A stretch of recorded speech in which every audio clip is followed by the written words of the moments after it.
Олон хүний үзэл санааг одоо нэг чигт хандуулна гэдэг үнэхээр хэцүү байдаг.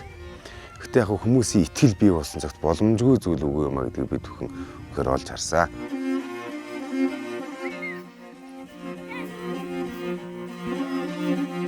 Тэг 10 жолооч бидгээд ярилцаад мод тэрий ногоон төгөл бий болгоё. Өөрсдөө бас энэ байгаль хамгаалахын газар ажилтны эмч ингээд бид нар хоорондоо яриад сая төгрөг гаргаад 10 сая төгрөгтөө энэ ажлыг эхлүүлж ирсэн юм аа. Бид нар энэ газар нутгийг сонгож авсан нь бол Улаанбаатараас орж гарч байгаа нэг засмал замын хажуу хоёр тал учраас хоёр талаар нь бас нэг ногоон төгөл болгоё гэдэг үүднээс усна. Хоёрдугаарт нь бид нар энэ эсний нүүдлийг бас сааруулах, цөлжилтийг бууруулах, мод их ургана гэдэг чинь модтой газар бас нөгөө газрын чийг татдаг. Тийм учраас ойжуултыг нь хийж ингэж модоор ургуулж байгаа юм аа бид нар. Хүн болгоны л одоо нөгөө зүрх сэтгэл ургачаасаа гэсэн чи ирмэлзэл байгаа шүү дээ. Тэгэл эхэлж исэн.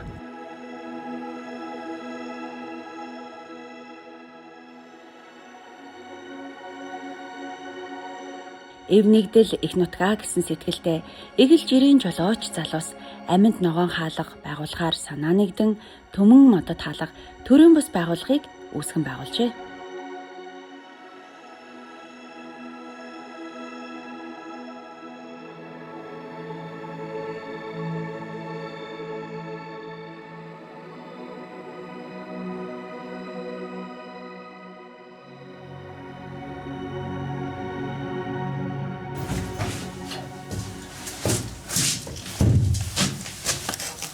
Яасан тэглээ.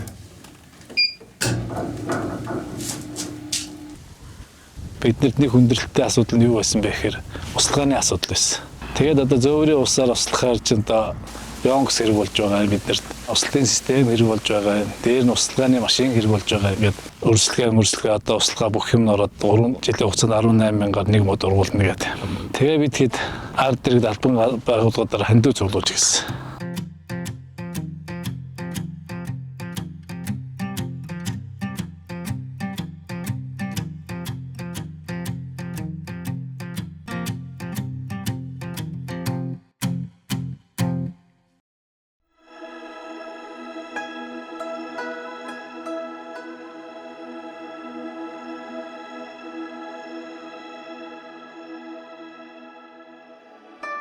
Уур амьсгалын хүнд ширүүн нөхцөл, усны хомос байдал цаашлаад дэлхийд даяар зочроосон цар тахалж ховд нутгийнхныг зогсоож чадаагүй юм.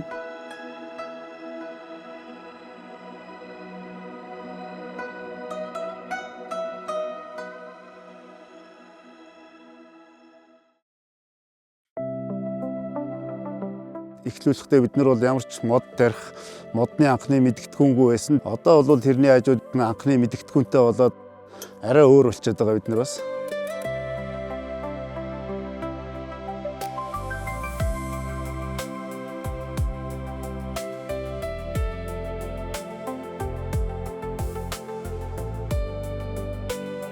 Сүүлийн жилүүдэд ер нь хурд унтсны хэмжээ харьцангуй бага болсон. Ялангуяа биднээс мод тарьснаас сүүлийн 7-8 жил бол ер нь хурд унтс айгүй бага орж байгаа. Биднээс тэгэл өөрийнхөө боломж хүчээрээ услаад ер нь модыг чин тарих бол амархан, арчилж ургуулна гэдэг чинь хамгийн чухал том ажил байдаг.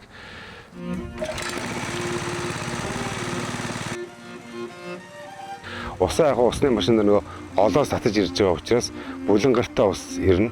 Тэрийг зайлшгүй Йонксондоо хонуулаад булангарын тунгаасныхаа маргааш нь буюу дараа нь усаагаа явуулдаг. Тэгэхгүй болохоор одоо цэнхэр ушуун чи айгүй нэг нарийн туслаар яадаг учраас цэнхэр ушуун маань бөглөрдөг эрсдэлтэй. Тэгээд хамгийн чухал ажил маань цэнхэр ушуунгаа байнга шалгаж мод болгон дээр ус аваачих нь хамгийн чухал. Хамгийн дэлгэн ихтгэлийн төгөлгөд байгаа шүү дээ. Тэн дээр модонд ус хэрэгтэй гэдэг юм бичиг хийгээд яачихгүй юу? Энэгээр өнгөрж байгаа хүүхдүүд том хүн гэлтгөө бүгд нэг ундаанаас аван дэмжиж гинж. Яахын зүргэн Йонксуудыг хайж үзгэн ингээд савтаа ус авалцсан. Тэгээ бидээс өөрсдөө нэг хүүхдүүд дагуулж ирээд мод руу ингээ ундаанаас аваар ус зөөж тэр цэнийг услага хийдэг л шүү дээ. Анх биднээс мод тарьж эхэлж байхад одоо манай энэ одоо хогийн цэг маань одоо манай мод тарьж байгаагаас бол одоо биднээсээ зогсож байгаас бол одоо баруун гарт тарьж байгаа. Хавард бол голцоо ингээд хогийн цэг талаас шуураад энэ тал чинь бол битүү ингээд зүгээр харган болгон дээр ингээ гялгар цаас очиг наалтцсан яг нэг цэцэг шиг харагддаг гэсэн бохоггүй. Тэгээ хашаалал мод тараад ихсэн чинь энэ замаас ийш бол одоо ингэхэд бол хог ин гарахаа байсан шүү. Нийт хэдэн сантиметр ургасан байна? 223 см. За 1 жилийн дотор 20 см. За дараагийн мод юу? Дөвөтэй хамт ирээд ургас авч ирж тарьж байсан. Ингээд эргээд харахад нэлээд өндөр болсон байна. Энэ төгөлд би үнэхээр дуртай.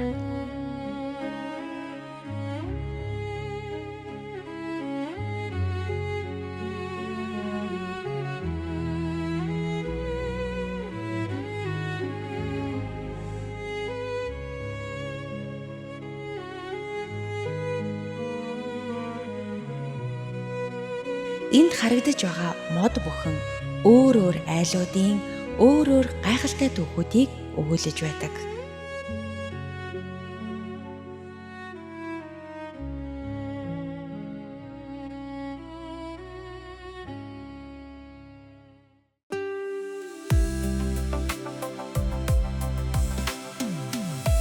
Миний хувьд мод тарих нь 1 насны буян гэдэг үгтэй санал нийлдэг. Ингээд манай гэр бүлийн зүгээс нийт 218 модоо бид аав түгэл гэж нэрлсэн байгаа.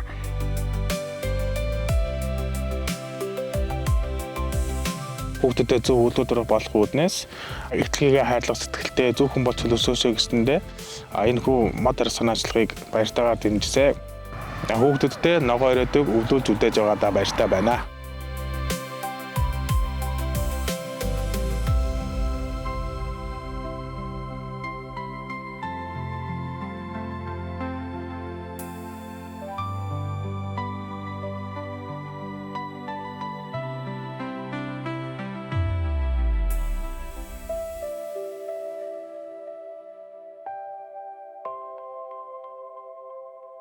Мод ирсэн юм уу? Оо за.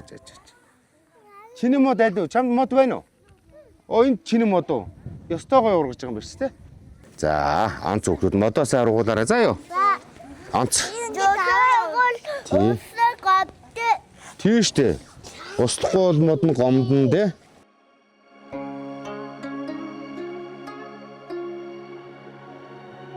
Ногоо орчин бүрдүүлж өгөх хамгийн чухал хүмүүс маань хүүхдүүд юм. Хүүхдээ орчин мод тарьж өгснөөр хүүхдүүд маань өдөр болгон модоо усалж, арчилж, ирээдүйд их дэлхийгээ хайрлах хүмүүжлтэй болж төлөвшнө гэж бодож байна.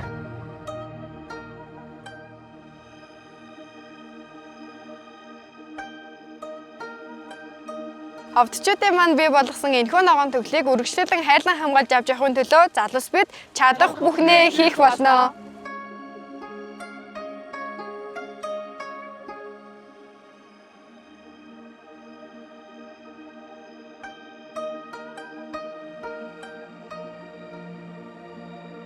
Тэгээ одоо сүүлд одоо ингээд мод маань сайхан ургаад ирэхээр ч хүмүүс айгүй гоё оронтой болоод энэ чинь хүн болгоо эзэн те. Жишээ нэг мал орлоо гэдэгт чинь энэ мод руу ч мал орж ишээгээд одоо холбоо барих жишээ нэ.